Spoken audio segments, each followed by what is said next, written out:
नमस्कार। अड्डा पर आपका स्वागत है। मैं हूं विनोद कुमार शुक्ला। चुनावी बात शुरू हो गई है। अब हम चुनाव पर ही बात करेंगे। आज बात करते हैं बिहार में INDIA के जो घटक हैं उनको क्या आगे कठिनाई हो रही है, विशेष रूप से कांग्रेस को। महागठबंधन जो पहले था, अभी हालांकि वो INDIA है, लेकिन जो बिहार में जिसको महागठबंधन बोला जाता है उसका जो प्रमुख घटक है राष्ट्रीय जनता दल, वो कांग्रेस को 5 से 6 सीट देने के लिए तैयार है, इससे ज़्यादा नहीं।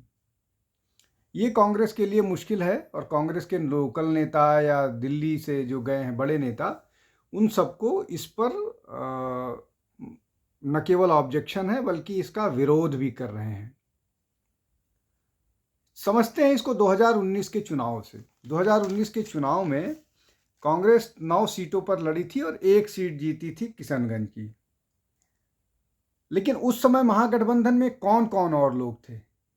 उस समय महागठबंधन में कांग्रेस के अलावा आरजेडी तो था ही, प्लस उसके अलावा राष्ट्रीय लोक समता पार्टी जो उपेंद्र कुशवाहा की राजनीतिक पार्टी है वो, और उसके अलावा विकासशील इंसान पार्टी जिसको VIP बोला जाता है, मुकेश साहनी वो, हिंदुस्तानी अवामी मोर्चा सेक्युलर जीतन राम मांझी, ये सारे दल पिछला चुनाव महागठबंधन के नाम पर लड़े थे और उसके बावजूद 2019 के चुनाव में इनको एक भी सीट नहीं मिली थी। कांग्रेस को किशनगंज सीट सिर्फ मिली थी। इस बार की क्या स्थिति है? इस बार उपेंद्र कुशवाहा भाजपा से लड़ रहे हैं, मतलब भाजपा का जो गठबंधन है NDA उससे लड़ रहे हैं, उनको 1 सीट दी गई है। जीतन राम मांझी भी NDA गठबंधन में है। उसके अलावा जो VIP पार्टी है मुकेश साहनी वाली, वो भी भाजपा में NDA में आने के लिए लगातार प्रयासरत है। तो अगर कुल मिलाकर के स्थिति देखें तो सारा का सारा जो पुराना गठबंधन था वो NDA में शामिल हो गया है और उसके बावजूद RJD जो है राष्ट्रीय जनता दल, वो कांग्रेस को 5 से 6 सीट देने के लिए नहीं तैयार है। हालांकि कांग्रेस 10 से कम पे मानने के लिए नहीं तैयार है। कांग्रेस 10 सीटें लड़ना चाहती है।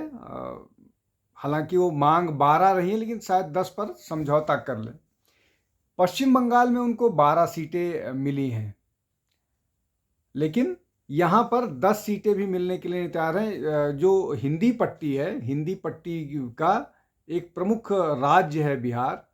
अगर ये कहें कि बिहार, उत्तर प्रदेश, मध्य प्रदेश, राजस्थान, छत्तीसगढ़, ये कुछ महत्वपूर्ण प्रदेश हैं, उनमें बिहार और उत्तर प्रदेश जहाँ ज़्यादा राजनीति, जो हिंदी पट्टी की राजनीति है, ज़्यादा मुखर होकर के आती है, वहाँ पर कांग्रेस को उत्तर प्रदेश में 17 सीटें तब मिली हैं जब राष्ट्रीय लोकदल RLD NDA में शामिल हो गई।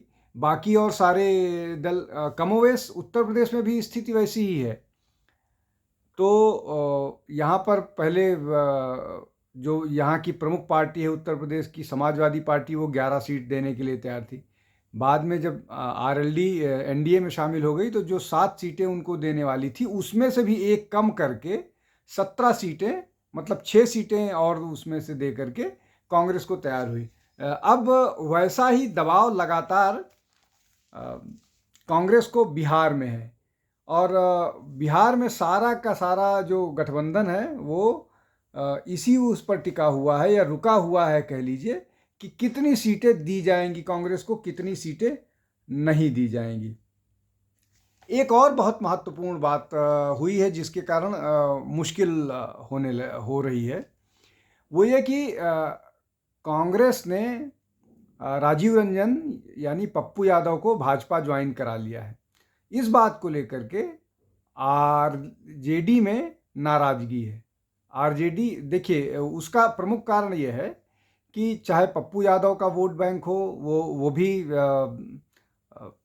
यादव प्लस माइनॉरिटी वोट था, और RJD का भी जो वोट बैंक है वो यही वोट बैंक है।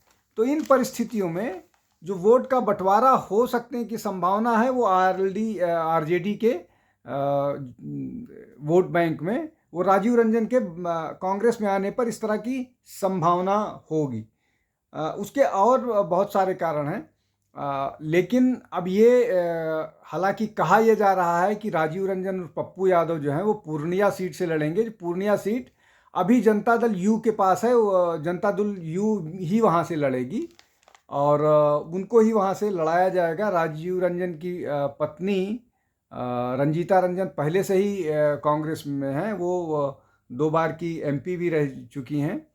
राजीव रंजन की माँ भी पिछले साल चुनाव में लड़ी थी और उनका दावा था कि बहुत कम वोटों से वो हार गई थी। तो ये स्थिति है। इन स्थितियों में समझौते की बात कहाँ तक आएगी, कहाँ पर जा कर के सीट शेयरिंग का मामला रुकेगा, ये तो 1-2 दिन में पता लग जाएगा। लेकिन निश्चित तौर पर न केवल समझौते को लेकर हो रही देरी गठबंधन को नुकसान पहुंचाएगी, बल्कि INDIA जो है वो मोटे तौर पर वो अब नॉन एग्जिस्टेंट है, उसका कोई अस्तित्व नहीं है।